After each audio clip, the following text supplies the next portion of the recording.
Hi friends, மாயா சீனு சீரியலை பற்றி தான் நம்ம இந்த வீடியோக்குள்ளே நம்ம பார்க்க போகிறோம். வாங்க நம்ம வீடியோக்குள்ளே போகலாம். மாயாவுக்கும் சீனுவுக்கும் வெட்டிங் டேன்னு சொல்லிக்கிட்டு அவங்க வந்து கோயிலுக்கு கிளம்பிட்டு இருக்கிறாங்க. அப்போ வந்து மூர்த்த புடவை கட்டிட்டு போங்க அப்படின்னு சொல்லிட்டு ரமணி பாட்டி சொல்லவும் உடனே வந்து மாயாவும் சரி அப்படிங்கிறாங்க. மூர்த்த புடவை எடுத்துட்டு வாமா அப்படின்னு சொல்லவும் அப்போ தாம்பலத்தில் வந்து அவங்க புடவை எடுத்துகிட்டு வராங்க. அப்போ வந்து பார்த்தோம்னா பத்மா, பார்வதி, அதுக்கப்புறமா சாரு இவங்க 3 பேருமே இருக்கிறாங்க. இவங்கள இந்த மூர்த்த புடவை கட்டிட்டு இவங்க எப்படி கோயிலுக்கு போயிடுவாங்கன்னு நானும் பார்க்குறேன் அப்படின்னு சொல்லிட்டு இருக்கும்போது இப்போ ஜானகி வந்து அவங்க கற்பூரம்லாம் வந்து சாமியை காட்டிட்டு அப்புறமா வந்து அந்த கற்பூரத்தை தொட்டு கும்பிடுறதுக்காக ஒருத்தட்டையும் காட்டவும் அப்போ பார்வதி கிட்ட கொண்டுட்டு வராங்க. பார்வதி பார்த்தோம்னா அந்த கற்பூரத்தை தட்டி விட்டுருந்தாங்க. அது மாயாவை கொண்டுட்டு வந்து அந்த புடவையில பட்டு அது நெருப்பு பிடிச்சி எரியவும் இதை பார்த்ததுமே ரமினி பாட்டி ஐயோ இது என்னதுமா நல்ல நாள் அதுமா இந்த மாதிரிக்கு புடவையில நெருப்பு பிடிச்சிருச்சு அப்படின்னு சொல்லவும் உடனே பத்மா சொல்கிறாங்க, ஆமாம் இவ மனசுக்கு ஏற்ற மாதிரிக்கு தான் எல்லாம் நடந்துகிட்டு இருக்கு அப்படிங்கவும் உடனே வந்து அவங்க ஜானகி வந்து சொல்லிட்டு இருக்கிறாங்க, இங்க பாருங்கத்த நீங்க கவலைப்படாதீங்க, இது மூர்த்த புடவை கிடையாது அப்படிங்கிறாங்க. இது கிட்டதுமே பத்மா, பார்வதி, சாரு 3 பேருமே அதிர்ச்சி அடைகிறாங்க.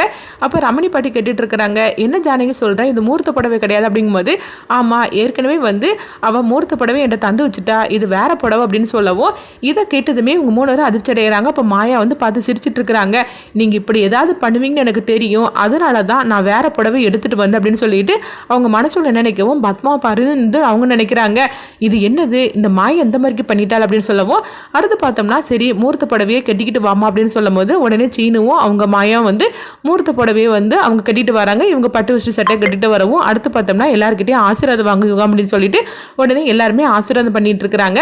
அப்போ வந்து பத்மா வந்து சொல்றாங்க, உனக்கு நான் ஆசீர்வாதம் பண்ண மாட்டேன், நீ வந்து நல்லாவே இருக்கக்கூடாது அப்படிங்கவும் உடனே வந்து மாயா மனசுக்குள்ள நினைக்கிறாங்க, அத்தை நீங்க எப்படி ஆசீர்வாதம் பண்ணுவீங்கன்னு எனக்கு நல்லாவே தெரியும், நீங்க என்னை வந்து நல்லா இருக்க மாட்டேன்னு சொன்னாலும் சரிதான், ஆனால் நான் நல்லா தான் இருப்பேன் அப்படின்னு சொல்லிட்டு அவங்க மனசுக்குள்ள நினைக்கவும் அடுத்தது ரகுராம கூப்பிடுறாங்க. அப்போ ரகுராம், ஜானகி அவங்களும் வந்து ஆசீர்வாதம் பண்ணவும் அடுத்தது அங்கே பார்த்தோம்னா வந்து மாயா கிட்டையும் சீனுக்கிட்டையும் சொல்றாங்க, நீங்க 2 பேரும் கோயிலுக்கு போயிட்டு வாங்க அப்படிங்கவும் உடனே மாயாவும் சீனுவும் கோயிலுக்கு கிளம்புறாங்க. இதை பார்த்துட்டு வந்து சாரு வந்து எரிச்சலோடு இருந்துட்டு இருக்கிறாங்க. இங்க பாத்தீங்களா நம்ம கண் முன்னாடியே அவங்க 2 பேரும் ஜோடி போட்டு கோயிலுக்கு போயிட்டு இருக்கிறாங்க அப்படிங்கவும் உடனே பார்வதி சொல்றாங்க, இங்க பாரு சாரு, இந்த வருஷம் வேணா சீனுவும் மாயாவும் கோயிலுக்கு போகலாம், ஆனா அடுத்த வருஷம் நீயும் சீனுவும் தான் கோயிலுக்கு போக போறீங்க, அதுக்குள்ளே உங்க 2 பேருக்கும் கல்யாணம் முடிஞ்சிடும் அப்படின்னு சொல்லவும் இது கிட்டதுமே அவங்க 2 சந்தோஷப்பட்டு இருக்கிறாங்க. அடுத்து இங்க பார்த்தோம்னா வந்து தனாவையும் கதிரையும் தான் காட்டுறாங்க. அப்போ வந்து கதிர் வந்து தனா அந்த போட்டியில ஜெயிச்சிருன்னு சொல்லிக்கிட்டு அவங்க வந்து பிள்ளையாருக்கு 100 குடம் தண்ணி எடுத்து அவங்க வந்து அபிஷேகம் பண்ணிட்டு இருக்கிறாங்க. அப்போ ரகுராமும் வந்து தனா போட்டியில ஜெயிக்கணும்னு சொல்லிக்கிட்டு 100 குடம் தண்ணி எடுத்து அவங்க வந்து பிள்ளையாருக்கு அபிஷேகம் பண்றதுக்காகவும் அது மட்டும் இல்லாம பிள்ளையாருக்கு புல்லெல்லாம் அவங்க எடுத்துட்டு வராங்க. அப்போ பாக்குறாங்க அவங்க தனா ஜெயிச்சிருன்னு சொல்லிட்டு கதிர் வந்து பிள்ளையாருக்கு இப்படி அபிஷேகம் பண்ணிட்டு இருக்கிறத பார்த்துட்டு உடனே அங்குள்ள பூசாரி வந்து சொல்லிட்டு இருக்கிறாங்க, இங்க பாருங்க ஐயா, எப்பவுமே தனா போட்டியில ஜெயிக்கணும்னு சொல்லிக்கிட்டு நீங்க தானே இப்படி பண்ணுவீங்க, இந்த வருஷம் என்னன்னா அவங்க மாப்பிள்ளை பண்ணிட்டு இருக்காரு அப்படின்னு சொல்லவும் உடனே வந்து ரகுராம் பார்த்துட்டு இருக்கும் போது அப்ப வந்து கதிர் பார்த்துருந்தாங்க. பார்த்ததுமே கதிர் வந்து அவங்க ரகுராம் கிட்ட பேசுறதுக்காக வரவும் ரகுராம் வழக்கம் போல அவங்க வந்து முகத்தை திருப்பிட்டு இருக்கிறாங்க. அப்ப வந்து பூசாரி வந்து சொல்லிட்டு இருக்கிறாங்க, இங்க பாருங்க உங்க 2 பேருக்குள்ள இருக்கிற பிரச்சனை சீக்கிரமாவே முடியும், நீங்க 2 பேரும் கூடி சீக்கிரத்திலே நீங்க வந்து எல்லாம் சமாதானம் ஆயிருவீங்க அப்படின்னு சொல்லவும் அப்ப ரகுராம் வந்து உங்ககிட்ட கொஞ்சம் நான் பேச வேண்டியது இருக்கு அப்படின்னு கதிர் சொல்லவும் உடனே கதிரும் வந்து ரொம்ப சந்தோஷத்தோட அவங்க ரகுராம் கிட்ட போறாங்க. அப்போ ரகுராம் வந்து சில விஷயத்தெல்லாம் பேசவும் அது கேட்டதுமே கதிரோட முகமே மாற ஆரம்பிச்சிடுது. உடனே வந்து ரகுராம் சொல்றாங்க, நான் உங்ககிட்ட சொன்னதை நீ யாருக்கிட்டயுமே சொல்லக்கூடாது, அது மட்டும் இல்லாம நான் சொன்ன மாதிரிக்கே நீ நடந்துக்கூடன்னு சொல்லவும் உடனே வந்து கதிர் எதுவுமே பேசாம அமைதியா வராங்க. அப்படி ரகுராம் வந்து கதிர்கிட்ட என்ன பேசினாங்க அப்படின்னு சொல்லிட்டு நம்மளும் வெயிட் பண்ணி பார்க்கலாம். அடுத்ததா பார்த்தோம்னா கதிர் வந்து தனாவுக்காக வந்து இன்னைக்கு போட்டி ஆரம்பிக்க போகுது, அதனால அவங்களுக்காக வந்து டிஷர்ட் வாங்கிட்டு வராங்க. அப்போ அதை அவங்க கிட்ட கொடுக்கவும் அப்போ வந்து கதிர் வந்து சொல்றாங்க, இன்னைக்கு நம்மளுக்கு வெட்டிங் டே, அது மட்டும் இல்லாம இன்னைக்கு தான் உனக்கு போட்டி, அதனால அந்த போட்டியில நீ ஜெயிச்சு காட்டுறது தான் நம்மளுக்கு வெட்டிங் டேக்கு நீ கொடுக்குற பரிசாக்கும் அப்படின்னு சொல்லவும் உடனே வந்து தனா வந்து மனசுக்குள்ள நினைக்கிறாங்க, இந்த போட்டியில நான் கண்டிப்பா ஜெயிக்க போறது கிடையாது, ஆனா ஒன்னு நான் ஜெயிக்க வைப்பேன் அப்படின்னு வந்து மனசுக்குள்ள நினைக்கவும் உடனே வந்து கதிர் வந்து கேட்டுட்டு இருக்கிறாங்க, என்ன தானா நான் சொல்லிக்கிட்டே இருக்கிறேன், நீ என்ன யோசனை பண்ணிட்டு இருக்கிற அப்படிங்கவும் அதெல்லாம் ஒண்ணு இல்லை அப்படிங்கிறாங்க. அப்போ உடனே வந்து தனா வந்து மனசுக்குள்ள நினைக்கிறாங்க, இந்த போட்டியில நான் தோத்து போனாலும் சரிதான், ஆனால் ஒன்றை வந்து வாழ்க்கையில் நான் வந்து ஜெயிக்க வைக்கணும், அதுக்காக தான் இந்த போட்டியிலே நான் தோற்று போகிறேன், அது மட்டும் இல்லாமல் அவங்களுக்கு வந்து 5 லட்ச ரூபா கொடுத்து ஒன்று அந்த கடையில் நான் முதலாளியே ஆக்கணும் அப்படின்னு சொல்லிட்டு அவங்க வந்து மனசுக்குள்ளே நினைக்கவும் அடுத்து பார்த்தோம்னா கதிர் வந்து சொல்கிறாங்க, சரி வா தானா லேட் ஆகுதுலாம் நம்ம கிளம்பல அப்படின்னு சொல்லும் போது உடனே தானாவும் பார்த்தோம்னா அவங்க வந்து கிளம்புறாங்க. அப்போ கதிரும் தானாவும் கீழே இறங்கி வரவும் அப்போ அந்த நேரம் பார்க்க கதிரோட பார்ட்னர் தான் காரில் வராங்க. இவங்களை பார்த்ததுமே என்ன 2 பேரும் எங்கே கிளம்பிட்டீங்க அப்படின்னு சொல்லி கேட்கும்போது தனாவுக்கு இன்னைக்கு வந்து போட்டியாக்கும், அதனால தான் நான் கிளம்பிட்டேன் அப்படிங்கவும், அப்படியா காரில் ஏறிக்கிடுங்க அப்படின்னு சொல்லும்போது, இல்லை வேண்டாம் நாங்கள் ஆட்டோவில் போய்க்கிடுது அப்படிங்கும்போது, அதெல்லாம் ஒன்றும் பிரச்சனை இல்லை காரில் ஏறுங்க அப்படின்னு சொல்லும்போது, உடனே சரின்னு சொல்லிட்டு தனாவும் அவங்க கதிரும் காரில் ஏறிக்கிட்டுதாங்க. அப்போ வந்து கதிரோட பார்ட்னர் வந்து தனா கிட்ட சொல்கிறாங்க, போட்டியில் ஜெயிக்கிறதுக்கு என்னுடைய வாழ்த்துக்கள் அப்படின்னு சொல்லவும், உடனே தனாவும் சரின்னு சொல்லிட்டு அவங்க சிரிக்கிறாங்க. அப்போ அவங்க மனசுக்குள்ளே நினைக்கிறாங்க, எல்லாருமே நான் அந்த போட்டியில் ஜெயிக்கணும்னு சொல்லிக்கிட்டு இப்படிலாம் வாழ்த்துக்கள் சொல்லிட்டு இருக்கிறாங்க, ஆனால் அந்த போட்டியில் நான் ஜெயிக்க போகிறது கிடையாது அப்படின்னு தனா மனசுக்குள்ளே நினைக்கவும், அடுத்து பார்த்தோம்னா வந்து கதிர்கிட்ட வந்து அவங்க பார்ட்னர் வந்து சொல்கிறாங்க, எங்க பாருங்க கதிர், நீங்கள் வந்து ஒரு 100 சிலிண்டர் நம்மளுக்கு ஆர்டர் எடுத்து கொடுத்தீங்களா, அதே மாதிரிக்கு இங்கே இன்னொரு இது இருக்குது, அதில் வந்து 200 சிலிண்டர் உங்களுக்கு தேவைப்படுதான், நீங்கள் மட்டும் ஒரு அரை மணி நேரம் பேசுனீங்கன்னா நம்மளுக்கு அந்த ஆர்டர் கிடச்சிரும் அப்படின்னு சொல்லவும், நீங்கள் போய் பேசினா தான் கரெக்டாக இருக்கும் அப்படிங்கிறாங்க. இது கிட்டதுமே கதிர் வந்து அதிர்ச்சி அடைகிறாங்க. இப்போ கதிர் வந்து சொல்கிறாங்க, இல்லை தனாவுக்கு இன்னைக்கு போட்டியில, அதனால நீங்கள் வேற யாரையாவது நீங்கள் அனுப்புங்க, என்னால் வர முடியாது அப்படிங்கும்போது, என்ன கதிர் இப்படி பேசிட்டு இருக்கிறீங்க, இது நம்மளுக்கு கிடைச்சிருக்குது பெரிய ஆர்டர் ஆகும், இது மட்டும் நம்மளுக்கு கிடைச்சிருச்சுன்னா நம்மளுக்கு ரொம்பவே நம்மளுடைய ஏஜென்சி பெருசாகிக்கிறலாம் அப்படின்னு சொல்லவும், உடனே வந்து கதிர் வந்து தனாவை பார்த்துட்டு இருக்கும்போது அப்போ தனா ரொம்பவே சோகத்தோடு இருக்கிறாங்க.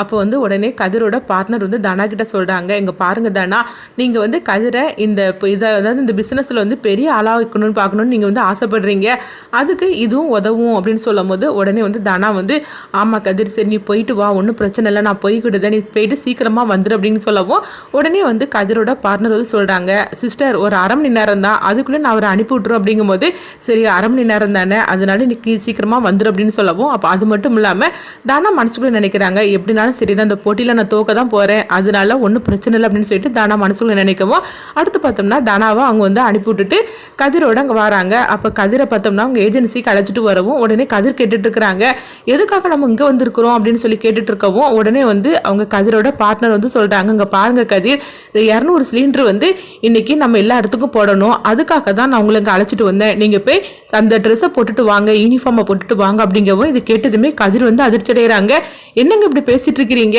ஒரு அரை மணி நேரம் வந்தானு சொல்லிக்கிட்டு என்னை வந்து ஆர்டர் வாங்குறதுக்காக தான் என்னை கூட்டிட்டு வந்தீங்க, இப்போ என்னன்னா இவ்வளோ சிலிண்டரை கொண்டு போய் வீடு விடா போட சொல்கிறீங்க, அது மட்டும் இல்லாமல் நான் என்ன சொன்னேன், தானா இன்னைக்கு போட்டியில் விளையாட போகிறா, அதை பார்க்குறதுக்காக தான் நான் கிளம்புனேன், நீங்கள் அரை மணி நேரம் சொன்னனால தானே நான் வந்தேன் அப்படிங்கும்போது, என்ன இதை கதிர் இப்படி பேசிகிட்டு இருக்கிறீங்க, வேலைன்னு வந்துட்டா நம்மளுக்கு அதுக்கு தான் முக்கியத்துவம் கொடுக்கணும், அது மட்டும் இல்லாமல் நீங்கள் ஒன்றும் இந்த ஏஜென்சிக்கு முதலாம் கிடையாது, நீங்கள் வந்து வேலை தான் செஞ்சிட்ருக்கிறீங்க, அப்படி இருக்கும்போது நான் என்ன சொல்கிறேனோ அது செய்கிறதா உங்களுடைய வேலை, நான் ஆர்டர்னு சொன்னது பொய் தான் சொல்லி உங்களை கூட்டிகிட்டு வந்தேன், இவ்வளோ சிலிண்டரை இப்போ நீங்கள் போட்டிங்கன்னா தான் நான் வந்து உங்களை இன்றைக்கி விடுவேன், அப்படி இல்லைன்னா உங்களை வேலையை விட்டு நான் தூக்கிடுவேன் அப்படிங்கிறாங்க. இது கிட்டதுமே கதிர் வந்து அதிர்ச்சி அடைகிறாங்க. ஒரு பக்கம் பார்த்தோம்னா ரகுராமுக்கு வந்து அவங்க ஏதோ ஒரு விஷயத்த சொல்லியிருக்கிறாங்க, அது கேட்டு இவங்க நடக்கணும், இன்னொரு பக்கம் பார்த்தோம்னா இவங்க வந்து பார்ட்னர் வந்து இந்த மாதிரிக்கு இடைஞ்சல் கொடுத்துட்டு இருக்கிறாங்க. இப்படிப்பட்ட இடைஞ்சல்ல கதிர் வந்து அடுத்ததான் என்ன முடிவு எடுக்க போறாங்கன்னு சொல்லி பார்க்கலாம். அடுத்ததுங்க பார்த்தோம்னா தனா வந்து விளையாட வந்துருந்தாங்க. அப்போ அங்கே மாயா, சீனு, ஜானகின்னு எல்லாருமே வந்துடவும் ரகுராமும் வந்துருந்தாங்க. உடனே புவனேஸ்வர் வந்து கார்த்திகிட்ட சொல்றாங்க, இந்த போட்டியில் அவள் ஜெயிச்சிடக்கூடாது அப்படிங்கும்போது, அத்தை அவள் எப்படி போட்டியில் ஜெயிப்பா, அவள் தான் ஜெயிக்க மாட்டேன்னு சொல்லிக்கிட்டு அந்த கான்ட்ராக்ட்ல அவள் சைன் போட்டு கொடுத்துருக்கிறாளா, அதெல்லாம் கண்டிப்பாக ஜெயிக்க போகிறது கிடையாது, இதனால ரகுராம் வந்து அவன் எல்லா பதவியும் அவர் இழக்க தான் போறாரு அப்படின்னு சொல்லிட்டு இருக்கவும், அப்போ இந்த விஷயம் வந்து மாயாவுக்கு தெரிய வருது. ஏன்னா இவங்க பேசிட்டு இருக்கிறத மாயா வந்து கேட்டிருந்தாங்க.